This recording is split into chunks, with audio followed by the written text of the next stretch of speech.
Oke, halo guys, balik lagi bareng gua Hiji Marai, VTuber Kujang yang suka segala hal ya, VTuber Kujang yang suka segala hal, hebat gitu.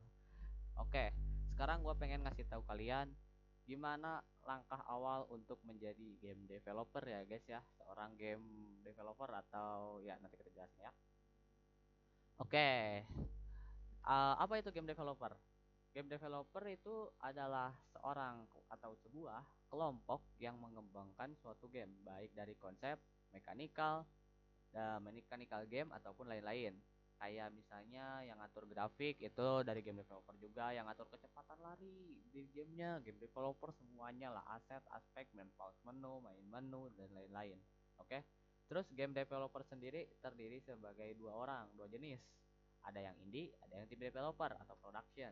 Yang bisa kalian lihat kayak contohnya akhir pekan studio ya, itu sama aja, studio sama production sama, itu disebutnya tim developer ya. Oke, kita next di sini. Nah, apa yang harus disiapkan sebelum membuat sebuah game? Tentu saja persiapan atau modal awal dalam membuat sebuah game itu terdiri dari ide konsep gamenya, ya. Ide konsep game ini nanti kita bahas. Terus ada persiapan aset dan game engine, setidaknya paham tentang coding game. Nah, ini setidaknya paham ya, salah satu aja sih, jangan terlalu banyak ya. Terus target pasar dan publish ya, itu dia. Oke. Nah, terus kita akan lanjut ya, dari sini nih kita udah tahu nih apa aja yang kita perlukan. Nah, kita akan lanjut aja bagaimana cara menentukan konsep dari sebuah game. Di sebelah sini di nomor 3, menentukan I or key atau IOK, itu ide or konsep. Ini sama halnya seperti kita membuat sebuah cerpen ya guys ya. Membuat sebuah cerpen kan kita perlu yang namanya tema, terus kita perlu yang namanya alur, kita perlu yang namanya karakter juga kan, karakter dalam cerpen kan, kayak si Kancil lagi mencuri ketimun. Lawas banget ya. Ya kayak Kancil yang lagi pengen nyolong timun gitu kan. Ya ada ceritanya Kancilnya nyolong timun gitu kan. Itu bisa jadi sebuah game juga guys ya. Yang dimana apapun yang kalian konsep itu bakal dituangkan ke game kalian. Ya betul itu. Jadi apapun yang kalian konsep, misalnya kalian pengen bikin game tentang gulat simulator, sumo simulator, kan pasti ya ada dua orang itu kan ya. Kalau misalnya multiplayer, ada player satu, ada player dua. Nah, itu dia konsepnya dulu ya, ide atau konsep atau lebih jelasnya blueprint sebelum kalian buat game ya. Terus di sini ada EX atau contoh dari blueprint itu, ada Warnet Live sama YouTuber Live. Nah, ini dua-duanya ngambil dari konsep yang berbeda ya tentu saja. Yang pasti Warnet Live itu ngambil konsep dari warnet di Indonesia. Soalnya kan di Indonesia di warnet nih suka ada bocil gelut, bocil liatin yang main game. Terus ada juga maling ya tadi, kalau bukan maling sih, bomber yang suka ngerusuh di warnet biasanya. Suka lempar-lempar batu, soalnya dulu gua begitu. Lempar batu ke warnet gitu kan ya. Nah, itu bisa jadi konsep dalam sebuah game. Terus YouTuber Live, aktivitas YouTuber ya, kayak kita harus nentuin jam tayang dulu nih sebelum mau viral gitu kan. Di YouTuber Live kan gitu juga ya, kita harus menempuh dulu viewer yang gede nih sebelum dia bisa trending gitu kan. Oke.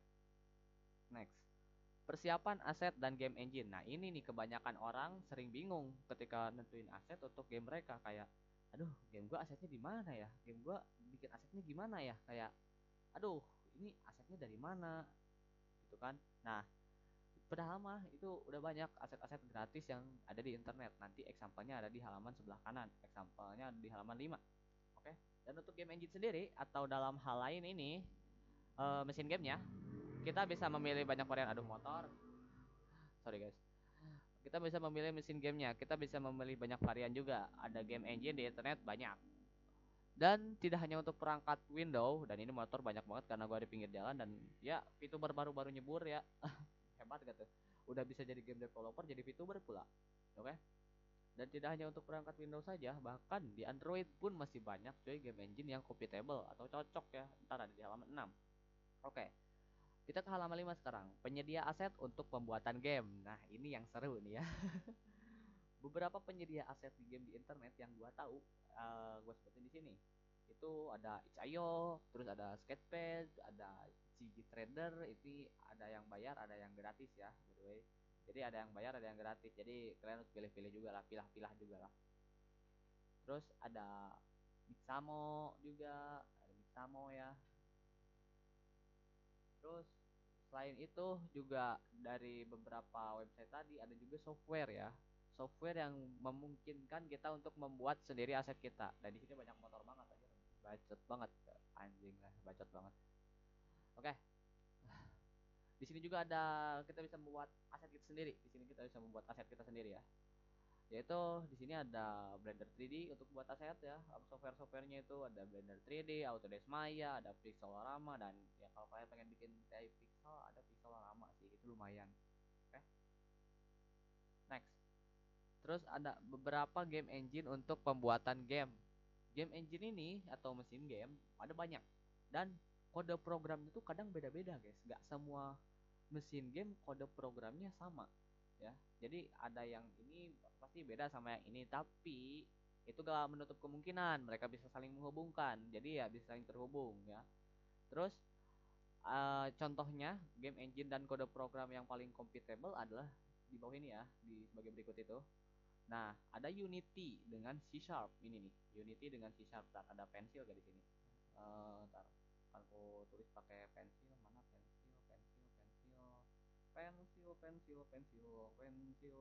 Pensil. Mana pensilnya? Nah, ini di pensil. Nah, di sini nih, aku buletin ya. Nah, di sini nih kelihatan nggak tuh? Nah, ada Unity sama C Sharp ya. Kelihatan mungkin ya. Nah, ada Unity sama C Sharp di situ, atau gua aku kotakin nih biar kelihatan ya. Nah, terus ada Unreal sama C++ nih. Nah, di sebelah situ. Oke. Terus ada Godot Engine ke bawahnya ya, kalian baca aja. Godot Engine sama JavaScript yang paling compatible. Gilanya Godot, kita punya sendiri ininya ya. Scriptnya, kode programnya hebat gak Godot. Keren coy. Terus ada Max2D yang paling compatible dengan Android menggunakan kode program yang sama dengan Unity, yaitu C Sharp. Terus ada It's Magic Engine, itu compatible buat Android juga, dan juga ini dia menggunakan kode program yang sama dengan Unity. Dia itu pakainya C Sharp. Terus ada RPG Maker MV ya, ini yang gua suka banget coy. Tapi kita gak akan pelajari dulu di sini ya RPG Maker MV, soalnya agak berbahaya kalau kita sebutkan ya. Kalau kalian yang udah tahu RPG Maker MV pasti kalian tahu kemana arahnya. Dan ini dia pakai RTP script, dia pakai RTP script, oke? Ya gitulah ya. Dan ini gak kayak tadi, gak menutup kemungkinan mereka bisa berhubungan satu sama lain. Misalnya di JavaScript ini dia bisa berhubungan dengan C Sharp, bisa berhubungan dengan C++ maupun RTP script. Tapi RTP script kayaknya ini privacy, bukan privacy sih, only di RPG Maker, jadi gak bisa ke yang lain. Oke. Terus pemahaman tentang coding sebuah game ini kalau kecil-kecil, jadi gue baca aja ya. Dalam sebuah game kita tidak lepas dari yang namanya coding ya, pasti ya nggak lepas dari yang namanya coding.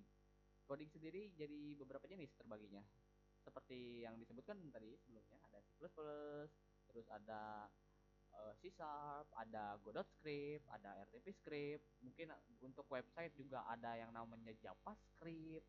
Terus ada lagi Python. Terus apalagi lah, banyak pokoknya itu ya kode-kode program di luar sana. Tapi kalian gak harus bisa semuanya. Dan ini ada motor berisik banget anjir. Dan kalian gak harus bisa semuanya. Gue lagi ngonten soalnya. Gak harus bisa semuanya. Yang penting bisa satu aja, satu bahasa coding yang kalian bisa pahami, itu udah cukup. Misalnya kalian bisanya di C Sharp, Unity, ya itu pakai aja C Sharp itu, pakai aja si kode program yang itu. Nanti juga dia bakalan banyak game yang bisa diakses pakai kode C Sharp itu. Soalnya bukan dari kodenya, tapi dari eh imajinasi kalian. Bentar, ini takut mic-nya gak masuk, jadi gua geserin dulu mic gua. Nah, dari imajinasi kalian dalam memilih aset itu ya, atau membuat aset. Oke, next. Nah, menentukan target pasar dan publish, ini yang agak susah nih. Lihat motor di sini pada berisik ya, hebat. Oke, menentukan target pasar dan publish.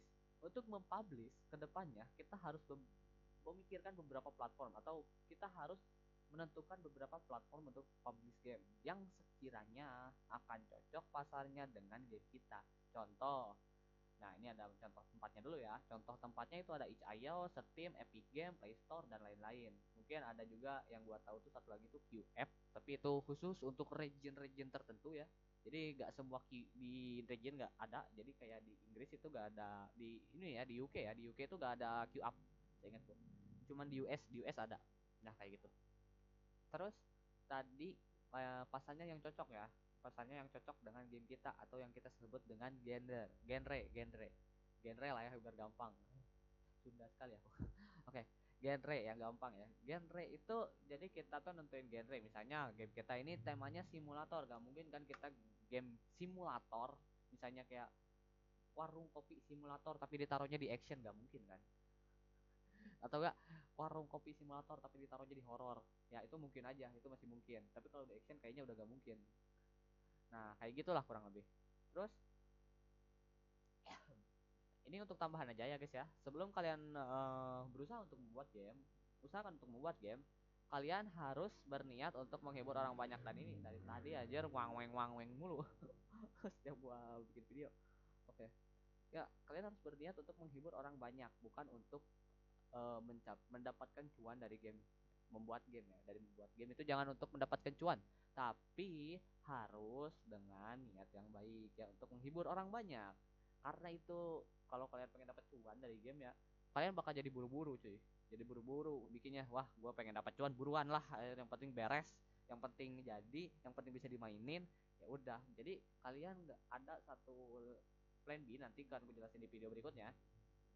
Bukan plan B sih, ada satu tata cara atau apa ya disebutnya ya, kalau dalam eh IPS tuh sosial, ada ilmu sosialnya juga dalam codingnya. Jadi gak sembarangan, ada tata caranya. Nah ada tata caranya. Nah bisa jadi kalian ngelewatin salah satu tata caranya. Nah satu tata cara itu apa? Satu tata cara itu adalah debugging. Debugging itu apa? Debugging itu nanti kita jelasin di video berikutnya, oke?